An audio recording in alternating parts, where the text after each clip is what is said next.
जाकिर अली साहब, मैं आपसे शुरुआत कर रहा हूँ। दिल्ली हाईकोर्ट तक ये मामला पहुंच ही गया है और हाईकोर्ट ने एमसीडी को बड़ी कड़ी फटकार लगाते हुए कहा है कि जूनियर ऑफिसर्स को सस्पेंड कर दिया जाता है। सीनियर अधिकारी जिसे सुपरविजन करना होता है वो अपने एसी ऑफिस से बाहर ही नहीं निकलता है। कभी तो सीनियर ऑफिसर को बाहर निकलकर इंस्पेक्ट करना होगा।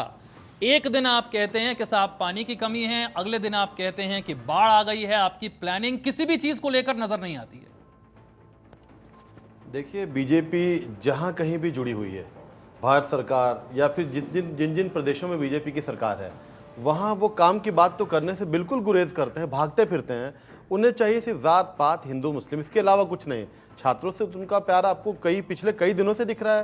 पेपर का लीक होना, क्वेश्चंस का लीक होना, एग्जाम्स का जितना भी नौकरियां नहीं देना। मैं बता दूं कि दिल्ली में आपके एमसीडी के जो चेयरमैन हैं वो आम आदमी पार्टी के नहीं होते हैं, वो भारत सरकार होम मिनिस्ट्री के होते हैं। आपके चीफ सेक्रेटरी एलजी अपॉइंट करते हैं, तो वो बाहर क्यों निकले? उन्हें पता है कि लोकल एमएलएज का सुनना नहीं है, लोकल मिनिस्टर्स का सुनना नहीं है। उन्हें पता है कि मैं आकाओं के मर्जी के द्वारा यहाँ पोस्टेड हूँ और उनके हिसाब से वो चल रहे हैं। ये सरासर बहुत सारे पैरामीटर्स का आप नज़रअंदाज किया गया है। आज ये जो इसे भी मैं हत्या में काउंट करूँगा, इसे मृत्यु नहीं, हत्या है। और इस हत्या में जितने भी आदमी इसमें सम्मिलित हैं, जो भी इससे अटैच दिख रहे हैं, ये कह रहे हैं कि फिर दिखावे की हो गई ना दिल्ली की सरकार, दिल्ली की एमसीडी तो दिखावे की हो गई। अगर आम आदमी पार्टी वहां पर चुनाव जीतकर भी अधिकारियों से, अफसरों से काम नहीं करवा सकती तो ये फिर सब दिखावा हो गया। मैं बता दूं, ये बड़े बुद्धिजीवी लोग होते हैं, जो अधिकारीगण होते हैं, इन्हें पता है आका कौन है दिल्ली सरकार में। और फिर दिल्ली में एमसीडी जो रही है, जो इनका नगर निगम पे जो कब्जा रहा है, शुरू से बीजेपी का रहा है। आज भी जुमे 4 दिन पहले आम आदमी पार्टी की सरकार में वहां उनका एमसीडी पे आया है मामला, लेकिन वो थ्रू आउट बीजेपी के कब्जे में रहा है। तो बीजेपी वाले इंफ्रास्ट्रक्चर पे सोचना शुरू करें। मैं इसमें राजनीति बिल्कुल नहीं करना चाहता।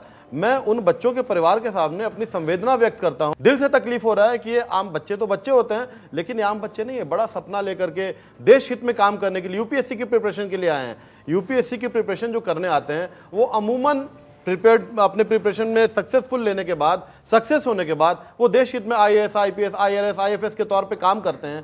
तो उनका ये मृत्यु होना, इसे मैं हत्या करार दूंगा। और आला अधिकारी और आप इसके लिए आपको जिम्मेदार नहीं मानते, आप बीजेपी को जिम्मेदार मानते? आम आदमी पार्टी एक मुखौटा है वहां पे। जब चीफ सेक्रेटरी उनका, जब चेयरमैन उनका, गृह मंत्री जब उसका डिप्यूटी उसका उनको जो रिक्रूट कर रहे हैं, गृह मंत्री कर रहे हैं, डिप्यूट गृह मंत्री कर रहे हैं, आम आदमी पार्टी के हाथ में ये पावर है कहाँ? जहां आम आदमी की गलती है वहां है लोकल लेवल पे इंस्टीट्यूट्स के जो पैरामीटर्स होते हैं, एजुकेशन डिपार्टमेंट के द्वारा जो तय किया जाता है। तो सारा का सारा वहीं हब क्यों बन गया है?